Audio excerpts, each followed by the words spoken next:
एक और विरासत पर सरकार का कब्जा होने जा रहा है। बेतिया के बाद अब दरभंगा की बारी है। दरभंगा महाराज की आखिरी महारानी के निधन के बाद जो तस्वीरें निकलकर सामने आई थी वो सब ने देखी थी। विरासत और संपत्तियों का मामला था। इधर बिहार सरकार ने भी दरभंगा महाराज की जो विरासत थी उस पर अब सीधे तौर पर सरकार की नजर है और अब उसे सरकार अपने हाथों में लेगी। दरभंगा राज की विरासत पर सरकार का दावा होगा। महारानी कामसुंदरी देवी की अरबों की संपत्ति पर कब्जे की तैयारी चल रही है। सरकार दरभंगा महाराज की तमाम संपत्तियों पर कब्जा कर लेगी और वो सरकारी संपत्ति हो जाएगा। ये फैसला क्यों लिया गया है ये हम आपको बताने आए हैं। ये पूरी खबर है। दरभंगा राज की ऐतिहासिक विरासत को लेकर बिहार में बड़ा प्रशासनिक कदम उठाने जो सरकार है वो जा रही है। महारानी कामसुंदरी देवी के निधन के बाद संपत्ति को लेकर कोई स्पष्ट उत्तराधिकारी सामने नहीं आया है, जिससे अब मामला सरकार के नियंत्रण तक पहुंचता दिख रहा है। बिहार में ऐतिहासिक धरोहर और राजवंशों से जुड़ी संपत्तियों को लेकर एक बार फिर से बड़ी हलचल शुरू हो गई है। इस बार मामला जुड़ा है दरभंगा राज की आखिरी महारानी कामसुंदरी देवी के निधन से, जिनके निधन के बाद अब संपत्ति पर सरकार ने निर्णायक कदम उठाना शुरू कर दिया है। राज्य के राजस्व और भूमि सुधार विभाग ने स्पष्ट कर दिया है कि महारानी के निधन 12 जनवरी 2026 को हो गई थी और अब उनके बाद इस संपत्ति का कोई वैध उत्तराधिकारी सामने अब तक नहीं आया है। सबसे अहम बात यह कि उन्होंने अपने जीवन काल में कोई भी वसीयत नहीं छोड़ी है, जिससे यह तय किया जा सके कि उनकी चल और अचल संपत्तियों का हकदार कौन होगा। यही कारण है कि अब सरकार इस पूरी संपत्ति को अपने कब्जे में लेने की प्रक्रिया की तरफ आगे बढ़ चुकी है। दरअसल दरभंगा महाराज की जो आखिरी रानी थी उनके निधन के बाद अब तक कोई असली वारिस सामने नहीं आया। वैसे तो कई लोग सामने आए थे लेकिन असली वही है ये तय नहीं हो पाया, क्योंकि जो महारानी थी उन्होंने अपने वसीयतनामा इस टाइप का कुछ बनाया नहीं था जिससे किसी एक व्यक्ति की पहचान की जा सकती है। यही वजह है कि सरकार ने इसे अपने कब्जे में लेने के लिए रणनीति बनाई है। सरकार ने फैसला लिया है। पूरी खबर क्या वो आपको बताते हैं। जांच के दौरान विभाग को ऐसे कोई दस्तावेज नहीं मिला। राजस्व और भूमि सुधार विभाग ने इस पूरे मामले की पड़ताल की कि भाई दरभंगा महाराज की जो संपत्तियां थी, चल और अचल संपत्ति जो थी, उसके असली वारिस कौन है। तो जांच में अब तक कोई भी ऐसा साक्ष्य नहीं मिला जिससे यह साबित हो सके कि महारानी की संपत्ति किसी खास व्यक्ति या संस्था को सौंपी गई है।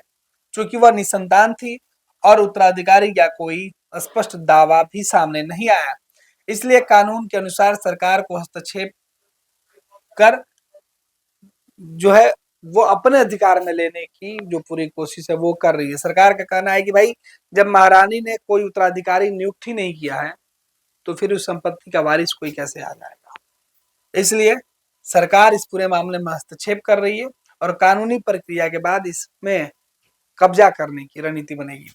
पहले चरण में सरकार ने आम लोगों से 10 मई 2026 तक आपत्तियां और दावे मांगे हैं।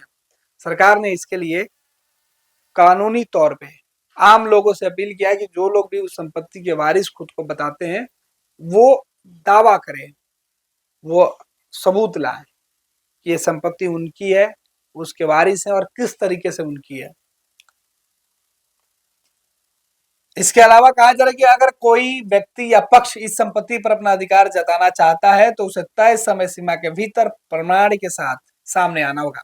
इसके बाद ही सरकार आगे की कार्रवाई करेगी। हर किसी के मन में कि कितनी संपत्ति है, संपत्ति कितनी है जिसकी चर्चा कर रहे हैं। तो ये संपत्ति दरभंगा राज की संपत्ति केवल जमीन तक ही सीमित नहीं है, बल्कि इसका दायरा काफी व्यापक और ऐतिहासिक महत्व रखता है। इसमें विशाल और अचल संपत्तियां जैसे कीमती जमीनें, राजसी भवन, महल और अन्य संरचनाएं शामिल है। इसके साथ ही कई संपत्तियां ट्रस्ट के अधीन भी है जिनका प्रबंधन और देखरेख अलग अलग संस्थाओं के द्वारा किया जाता है। इसके अलावा दरभंगा राज से जुड़े बैंक खातों और कोषागारों में जमा धन भी इसकी कुल संपत्तियों का हिस्सा माना जाएगा। वर्तमान समय में सरकार उन सभी संपत्तियों का रिकॉर्ड बना रही है और जो दस्तावेज है उसको खंगाल भी रही है, जो कभी दरभंगा राज के अधीन थी।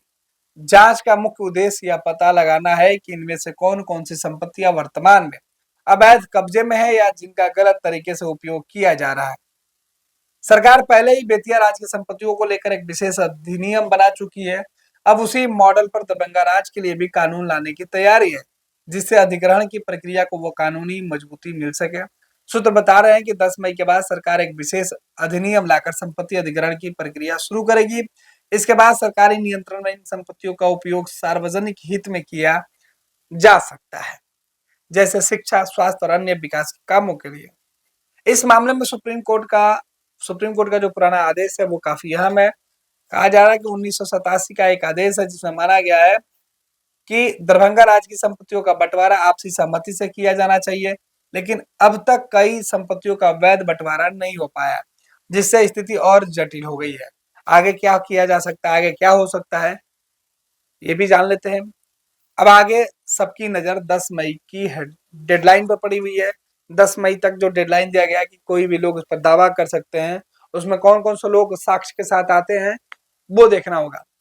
अगर इस दौरान कोई ठोस दावा सामने नहीं आता है तो सरकार का रास्ता पूरी तरह साफ हो जाएगा। यह कदम न सिर्फ बिहार के ऐतिहासिक राजवंशों की संपत्तियों को लेकर एक बड़ा फैसला होगा, बल्कि यह भी तय हो जाएगा कि आने वाले समय में ऐसी विरासत जो होती है उसका उपयोग सरकार किस तरीके से करेगी। ये भी साफ हो जाएगा कि दरभंगा महाराज की जो संपत्तियां हैं, जो विरासत है, वो किसकी होगी। अगर कोई दावा करता है तो उसको देखा जाएगा, अगर कोई दावा नहीं करता है तो फिर उन विरासत वाली संपत्तियों की या उन विरासतों को आखिर कैसे सरकार टेक ओवर करती है, और सरकार टेक ओवर करती है तो फिर आगे उसमें क्या कुछ करती है। तो ये तमाम जो जानकारी है वो जुटाई है हमारे सहयोगी रमाकांत ने। आपको बता दे कि दरभंगा महाराज की संपत्ति, उनकी आखिरी रानी के निधन के बाद क्या होगा, कौन वारिस होगा, सरकार ने इसके लिए अभियान चलाया है, समय दिया है। अगर इस बीच कोई व्यक्ति ठोस रूप से प्रमाण के साथ सामने आता है तो जो राजस्व और भूमि सुधार विभाग है वो इस पर विचार करेगा। अगर वो चीजें नहीं दिखाई पड़ती है तो इस तरीके की जो विरासत है इसका मालिक सरकार हो जाएगी। जो अवैध कब्जे में लोग, जिनके कब्जे में है, उनको जमीन छोड़ना पड़ेगा। अगर जिनके कब्जे में है उनको ये भी बताना होगा कि आखिर वो संपत्ति के मालिक है तो कैसे, राज परिवार से उन्हें कैसे यह संपत्ति मिली। कई दावे, कई बातें, आखिरी फैसला सरकार का, और सरकार इन संपत्तियों को, इन विरासत को लेने के बाद क्या करती है, इस पर सबकी निगाह टिकी रहेगी। ये लो मुंह मीठा करो, आज मैंने अपना जॉब छोड़ दिया, अब हम पूर्णिया वापस जाएंगे। जॉब छोड़ दिया है? मतलब ये घर कैसे चलेगा? हम करेंगे क्या? और माँ बाबूजी क्या बोलेंगे?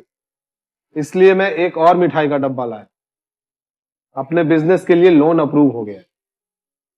अरे लोन अप्रूव हो गया वो तो ठीक है, लेकिन पूर्णिया में हम रहेंगे कहाँ? अपना घर भी तो नहीं है वहाँ। इसलिए तो एक और मिठाई का डब्बा अलग से लाया हूं। हमने पूर्णिया में घर ले लिया है, पूर्णिया के ई होम्स पैनोरमा में। पूर्णिया में पैनोरमा ग्रुप लेकर आए हैं ई होम्स पैनोरमा। बड़ा घर, आलीशान जिंदगी और अत्याधुनिक सुविधाओं के संग। अरे अरे, अब क्यों मुंह मीठा करवा रही हो? क्योंकि हम घर वापसी जो कर रहे हैं। घर वापसी की खुशी पूर्णिया में ई होम्स पैनोरमा के संग।